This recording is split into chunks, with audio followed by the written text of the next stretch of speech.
This revolutionary review of my 6 most critical needle moving tools and systems changed my life and the future of my freelance writing business. And now I'm walking you through them step by step so that within the next few months, this upcoming year becomes your best year yet. I'm Mandy Ellis, and I built a 6-figure freelance writing business. And now I help other writers hit 5-figure months with dream clients without the burnout, stress, and overwhelm. The number one thing I want you to look at here in this review process is what in your business could become more time, money, effort, or brain space efficient with a tool, a dedicated process, or a specific system. So we want to make sure we write that down. And then what works naturally with how you work every single day? What's your natural work style and how does your brain work? I think these are really important questions that we need to look at across money, across your marketing, your proposals, contracts, and invoices, which is included in your client onboarding, your scheduling calls only with right fit clients. Like, what does that look like? How do you get your time back? How do you pay more attention to the ways you naturally work? The deadline schedule that you have, how you actually get your writing work done, the processes and systems of completing your work, and is there a way to move from paper to digital or incorporate some other methods or other options that will help keep you on track? So, when you're making your business more time, money, effort, and brain space efficient, there's a lot of things that we can look at, but I want you to kind of narrow it down to these categories and really pay attention to how have you done your best work? Why? How does your brain work? Like, what are the things that help you get through a client call in a really great way? How do you feel like you're doing your work in your best way? How are you doing your marketing? How are you managing your money? All that good stuff. That's number one. And if you're someone who wants to learn more about building that high earning business, you want to get away from feast and famine and you finally want to be fully booked, check out my free masterclass. If you go to mandyellis.com/free masterclass, you can watch my free masterclass, and it also has a show up bonus. So I'm giving you a bonus stock just for showing up. And it goes through all of these different techniques that you can use in the coming year to gain more clients, to make more money, to work fewer hours, but also to feel more confident and more valued in your business rather than worrying about AI and rather than stressing about all of the scarcity things and all the things you can't control. This masterclass is going to help you feel confident and build a direction that works for you in the way that you want to build your business on your own terms. So if you go to mandyellis.com/free masterclass, you can check that out and you can have your best year yet. Number two, what I want you to think about is combine, cut, cost. Combine, cut, cost. So what we're doing here is we're going to pull up an AI prompt. So here we have an AI prompt in Perplexity. I'm using Comet. So I have the Comet browser, which is from Perplexity, and I'm putting in all of my tools. This is a really great way to use AI to help you analyze stuff rather than have it just spit out text. So you're telling it, hey, I use these tools. So I put a bunch of tools in here that I use. I use these tools in my business. Are there any similar tools you'd suggest that can help me save money on recurring subscriptions, provide similar but better services, combine subscriptions into one tool, or recommend tools that can help me run my freelance writing business better? We're going to pop this in. And what it's going to do is it's going to do all the cool stuff that Perplexity does. It's going to give you sources so you can dive deep if you want. If you want to go down the rabbit hole, it's also going to give you like, hey, maybe you should use something like Bonsai. If you're not really liking Dubsado or Honeybook or whatever, or FreshBooks, maybe use Bonsai, maybe try Moxie. It's going to give you all of these other options that may be better for you in terms of cost or subscription or combining things. And I think for me, that really helps you get a lot of information when we're talking about combine, cut, cost. So this is something that I think can be very helpful for making your business more efficient on the financial side. You are looking for ways to combine subscriptions, to cut subscriptions, or to lower your costs, especially when we're going into 2026. Every year, I'm looking at these things about how do I actually change this? How am I combining subscriptions? So when I got Dubsado, I got rid of like 12 tools. Like that was a huge thing. So that was a combined cut and cost all in one. I actually saved thousands of dollars per year by switching to Dubsado. So I think a lot of times people miss that. They just accumulate tools and they get one-off tools. The tool that only does one thing versus a tool that can do 6 or 7 things.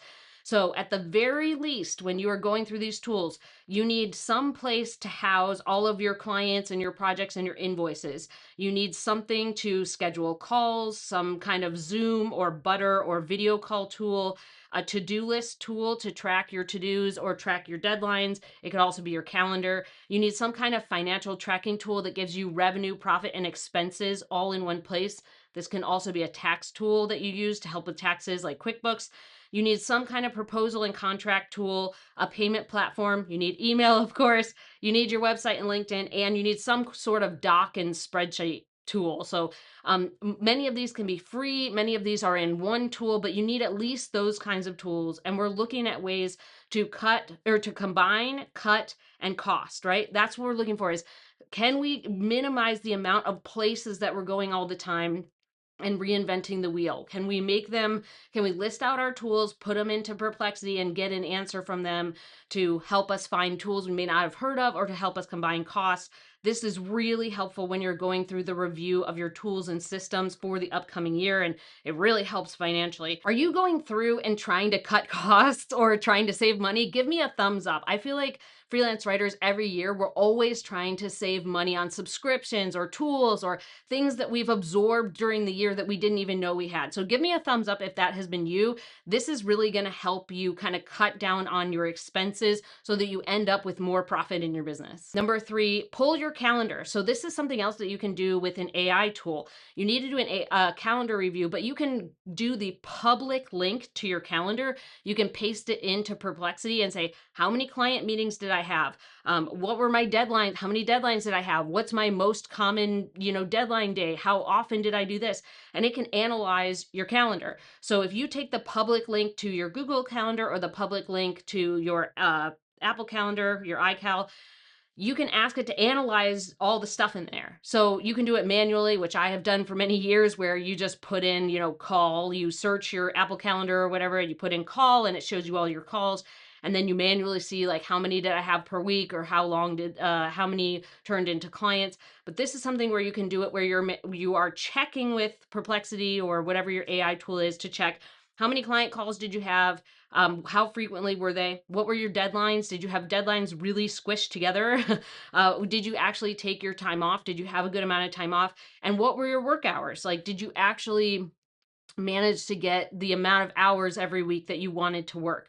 I think this calendar review is one of the most eye-opening things. People skip this all the time because they're so worried about clients and money. Your calendar will tell the story. My calendar will always tell the story of my business. So it will tell me when there have been years that I have gotten on too many client calls that didn't convert and I needed to do some more sussing out before I got on a call. It showed me that I put my deadlines too close together and that's why I started feeling tired. It showed me that I didn't take my time off or I didn't schedule my time off ahead of time. So then I didn't actually end up taking any time off. And I was actually working a ton more hours than I really needed to. I let my work expand to the time available. So that calendar review really can tell you a lot more about your business than just clients and money.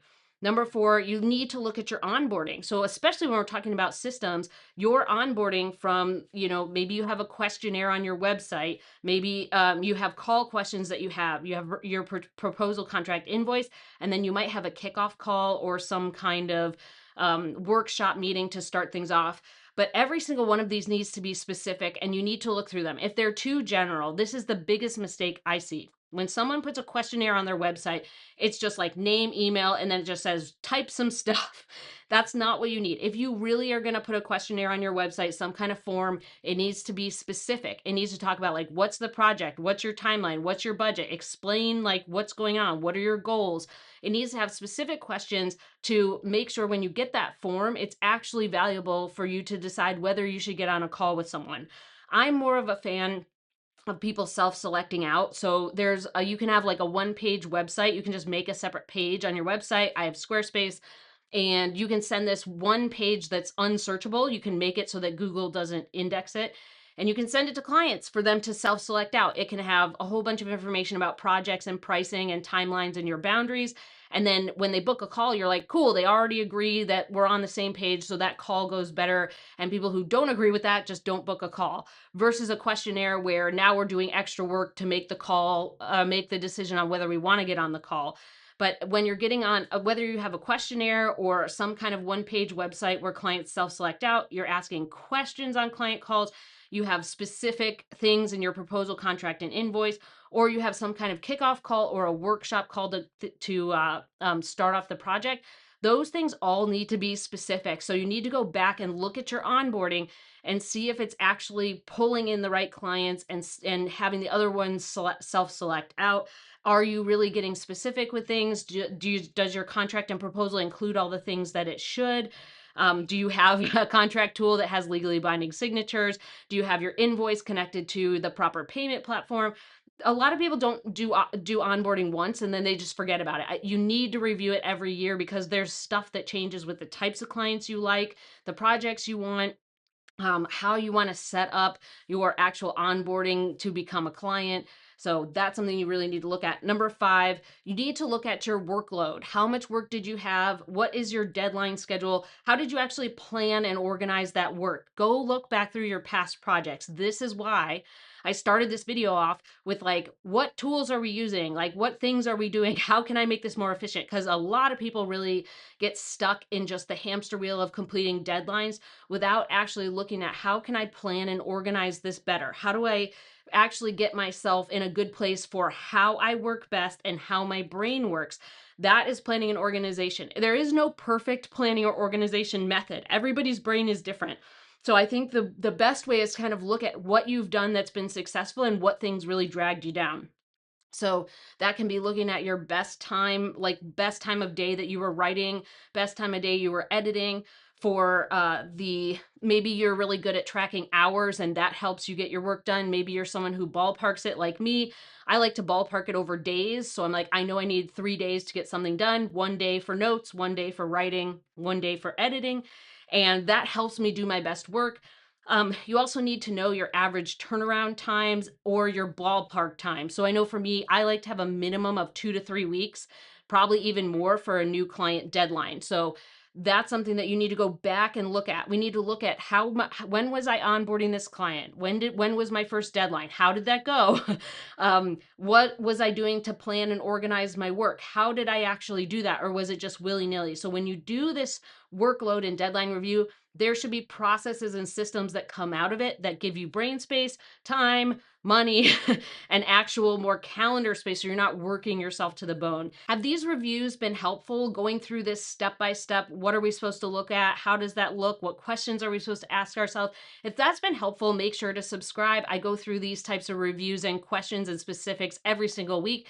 And I think subscribing can help you elevate your business quicker and really learn the ins and outs of the concrete foundation you need in your freelance writing business. And number 6 here, we need to have our follow-up system in place. When we're doing our marketing, we need to make sure that we have this follow-up system in place. I like Boomerang because all you do is say, hey, if they don't reply, put it back in my inbox on this date. Very easy. You can use the snooze function from Gmail. You can use other tools if you like, but Boomerang for me has been the most cost-effective and it has worked really, really well for just putting things back in my inbox. I know when it gets in my inbox, I just need to deal with it then. So you need some kind of follow-up system either in your inbox or a tracking spreadsheet or using Gmail Snooze. You can use a bunch of tools for this. One of the other things too, I would be cautious of with your follow-up system. I know that people use mail trackers. I know this is a thing where people use mail trackers, but there is continuing mounting evidence that those send messages to spam. It doesn't always happen. But it is a thing that multiple different places have done studies on, and more of those messages end up in spam than they do going to someone's inbox because that little pixel in there, that's the tracker, sets off the spam bots and makes them angry. So if you are using a mail tracker, make sure you're testing it. And if you're using a mail tracker, just testing it with friends and family doesn't work because you've likely corresponded with them a bunch. So Google's be like, we already know those people. But if you're sending 50 to 100 or 50 to 75 or even 30 to 50 LOIs via email every single month, it can trip it off. And I know for me, Gmail has been messy recently where they are putting conversations I've had for years into my spam box. I don't know why they're messing with it, but you need some kind of follow-up system that is reliable, and you're not worried about things going to spam. You have some way to follow up on pitches and LOIs, and you have a system that makes it so you don't have to overthink everything, dig things up. It just comes back in your inbox and you follow up. So all of these different things are changed the course of my business. They moved the needle. They changed how I spent my time, how I made money, giving me my brain space back, allowing me to put more effort into my actual work. And next time when we go through this, we're going to go through your website and LinkedIn copy. We're going to be figuring out, like, how do we update our portfolio, or how do we actually make ourselves feel more confident so we can reach out to those higher up or those diamond clients in the next year, or starting right now. So if you are someone who wants to reach out to those diamond clients, those high up clients, make sure you watch this video below.